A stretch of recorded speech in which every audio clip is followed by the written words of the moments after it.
Neste vídeo vou fazer uma introdução à segurança informática, as áreas em que se divide, as estratégias de defesa e, por fim, os problemas relacionados com esta temática. A segurança informática pode ser dividida em três grandes áreas: defesa contra catástrofes físicas, defesa contra falhas previsíveis e defesa contra atividades não autorizadas. De seguida vou descrever de forma sumária cada uma destas três áreas. Vou começar pela defesa contra catástrofes físicas. O seu principal objetivo é garantir a sobrevivência de um sistema computacional ou serviço por ele prestado quando existem consequências ao nível físico. As catástrofes deste tipo podem ser agrupadas em ambientais, como por exemplo tremores de terra, incêndios, inundações, quedas de raios, tempestades magnéticas, etc. Outro grupo contempla as catástrofes de origem política, como por exemplo ataques terroristas, motins, etc. E por fim temos as de origem material. Neste grupo temos a degradação irreparável, perda ou roubo de equipamentos informáticos, tais como discos rígidos, computadores portáteis, etc. Qualquer uma das situações descritas até agora são potenciais causas de perda irreparável de informação. Para minimizar os efeitos das catástrofes físicas, normalmente adopta-se uma estratégia baseada na redundância de equipamentos, sistemas de alimentação por baterias, sistemas de discos redundantes, RAID, e redundância de informação através de cópias de salvaguarda ou backups. No caso das cópias de salvaguarda, existem vários níveis de redundância, podendo em alguns casos as cópias estar localizadas em cidades ou até estados diferentes. Por exemplo, no ataque às Torres Gêmeas, nos Estados Unidos, em setembro de 2001, destruiu tudo, mas após 3 dias a bolsa de valores estava a funcionar noutras instalações graças à redundância geográfica. A defesa contra falhas previsíveis é a segunda grande área de atuação da segurança informática. O objetivo é minimizar o impacto de problemas que ocorrem com mais frequência, mas cujo impacto é normalmente baixo. Alguns exemplos de falhas previsíveis são falhas de eletricidade, bloqueio de aplicações informáticas ou do próprio sistema operativo, falhas temporárias de conectividade nas redes de dados, etc. Existem várias soluções que permitem tolerar estas falhas até um certo grau. As falhas de fornecimento de energia podem ser toleradas recorrendo a geradores ou baterias. As falhas nas fontes de alimentação podem ser minimizadas com a redundância das mesmas. Já o bloqueio de aplicações ou sistemas operativos normalmente requer um conjunto de PCs ou clusters, de forma que o equipamento possa ser reiniciado enquanto o outro assume as suas funções. No entanto, o reinício inesperado de um computador pode ter como consequência a incoerência dos dados. Para evitar que tal aconteça, devem ser usados sistemas transacionais. Por exemplo, nos sistemas bancários, as transferências de dinheiro implicam 2 alterações, uma a cada conta. No entanto, nenhuma dessas alterações tem efeito se não for garantido que ambas as contas foram alteradas.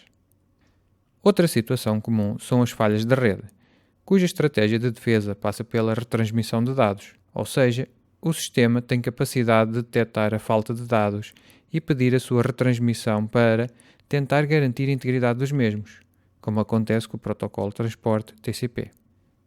A terceira grande área da segurança informática é a defesa contra atividades não autorizadas. Nos casos anteriores foram abordadas várias técnicas de defesa contra problemas que normalmente são fruto do acaso.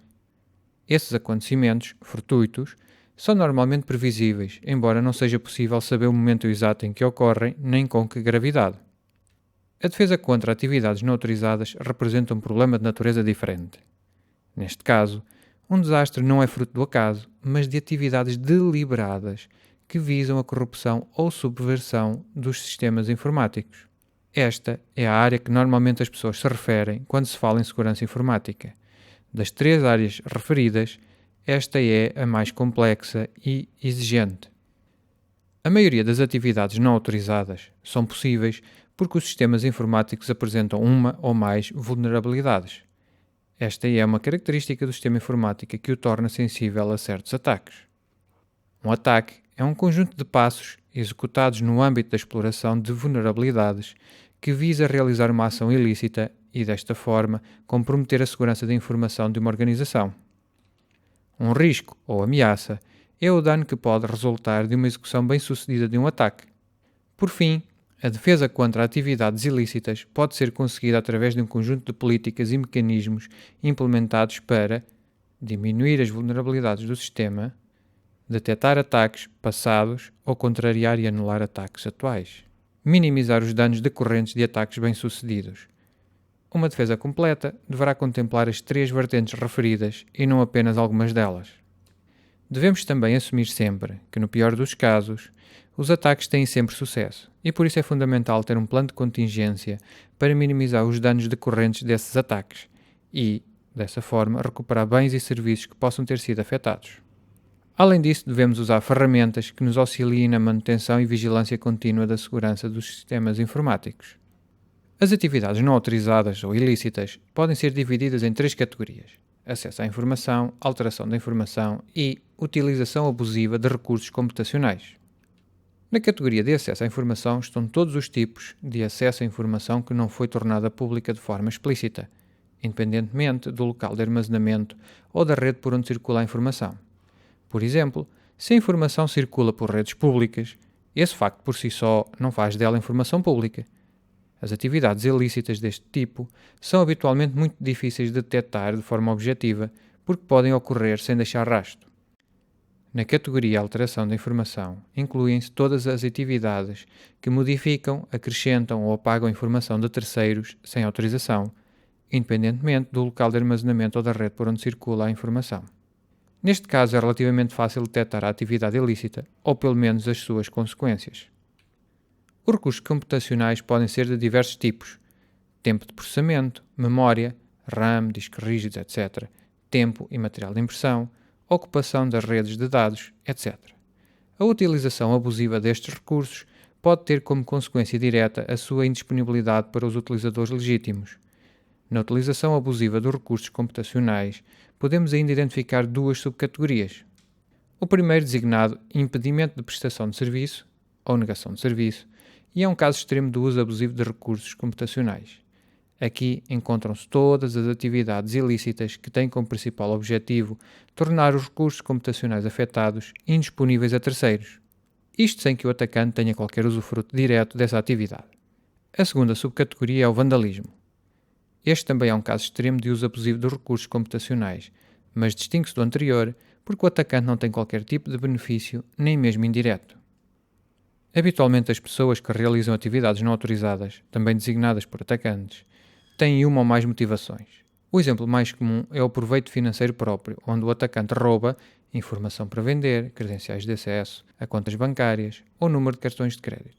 Neste caso, o principal objetivo do atacante é conseguir dinheiro. Outro exemplo é a espionagem política entre nações, como por exemplo vai revelar o escândalo da NSA, Agência Nacional de Segurança dos Estados Unidos, ou espionagem industrial, em que as empresas tentam ganhar vantagem competitiva sobre as suas rivais.